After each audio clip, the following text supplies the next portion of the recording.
Good morning. It is Thursday. It's 8:45. I just finished up with my first job of the day. New customer. I spoke with him last night. Fire department shut down his boiler and his water heater for carbon monoxide. It's carbonized. I told him it's going to need to be cleaned.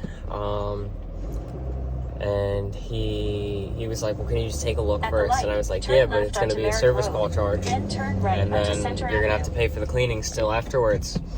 And I'm kind of glad that he did that, because I found that his gas pressure is not sufficient. Go past this light. The gas company needs to come out and fix that. Fix the pressure, whatever they have to do, I don't know. In a quarter mile, and then we can come back and clean it.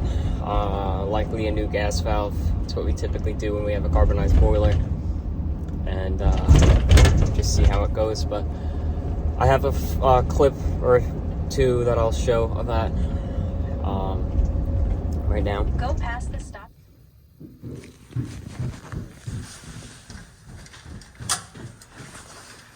Okay.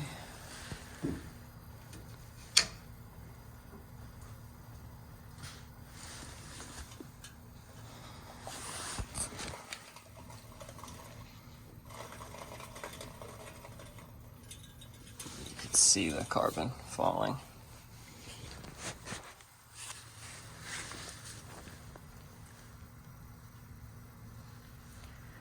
And we're down to 5 inches.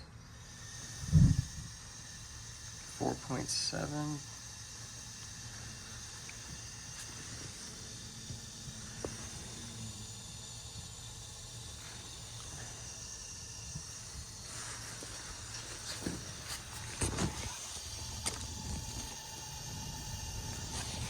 Doesn't look like our gas valve fully opened.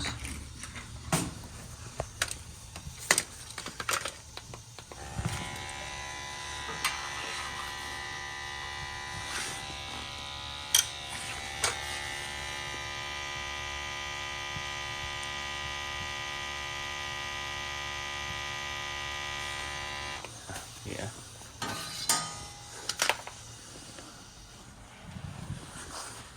So 27,939 ppm of undiluted CO.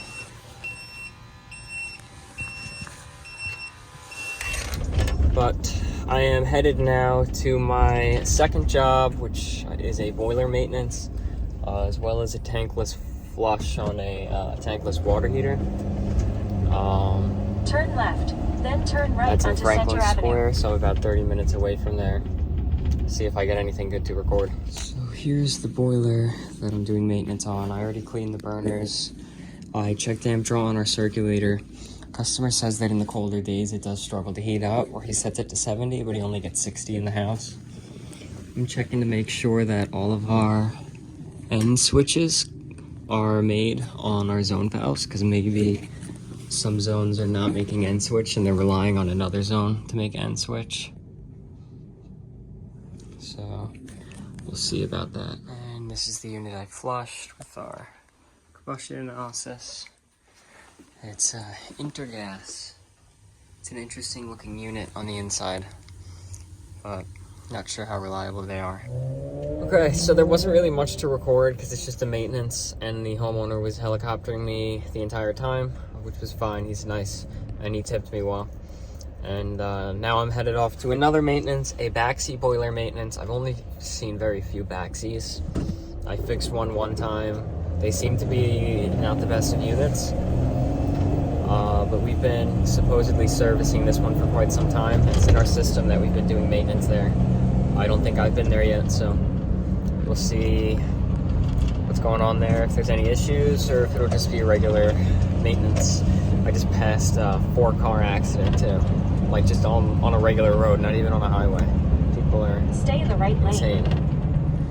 And here's our unit. I have been here before. I was here last time and just started the flush. This was crystal clear water. You can see it's already dirty, but I believe after I pull off this cover, I have to disconnect an electrical connection as well. Oh no, I can feed the display through. We could pull off this and take a look at our combustion chamber. And I pulled off that plate. You could see we really have access to everything. You could see inside the burners there. And what I'm gonna do is take off these 2 screws and pull this cover plate off as well. And I pulled off this door with this refractory. A little bit of cracking there, but looks like it's still okay. This is our combustion chamber, and I'll go ahead and give that all a nice cleaning.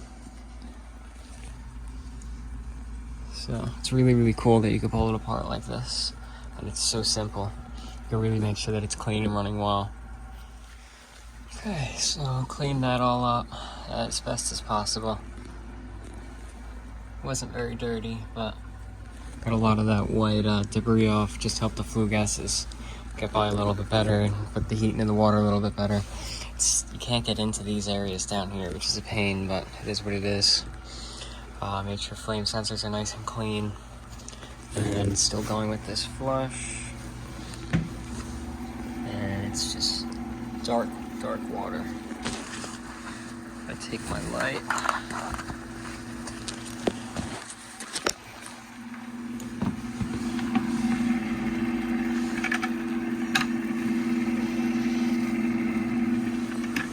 That's how dark it is. I just realized why I like this boiler so much, why it's set up the way it is, because it's a combi, but it's not a high efficiency unit. So that's why it's so different from all of the others that we see. And I really like it. It's pretty nice. This unit, he hasn't had any issues. It's just been annual maintenance for years. So, pretty cool.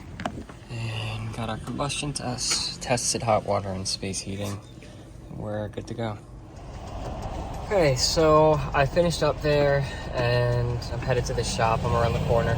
There's nothing else on my schedule, and I really want to clean up my van. I have some garbage in it from a couple jobs and restocking to do, and it's just been aggravating me. The pipe rack's disorganized. I want to get that organized before I lose my mind. And yeah, I don't know what we'll do after that.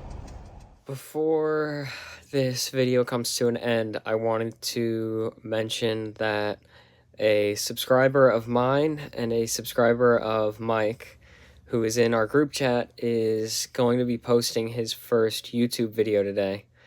And I told him that if he posts it, that I will mention it in the video. So his name is Matt, and I'll have a link to his channel in my bio, or in the description of this video. If you could check that out after this video ends, he'd really appreciate it. Okay, yeah, so that's gonna be it for this video. Not very exciting. Just hung out at the shop for a little while with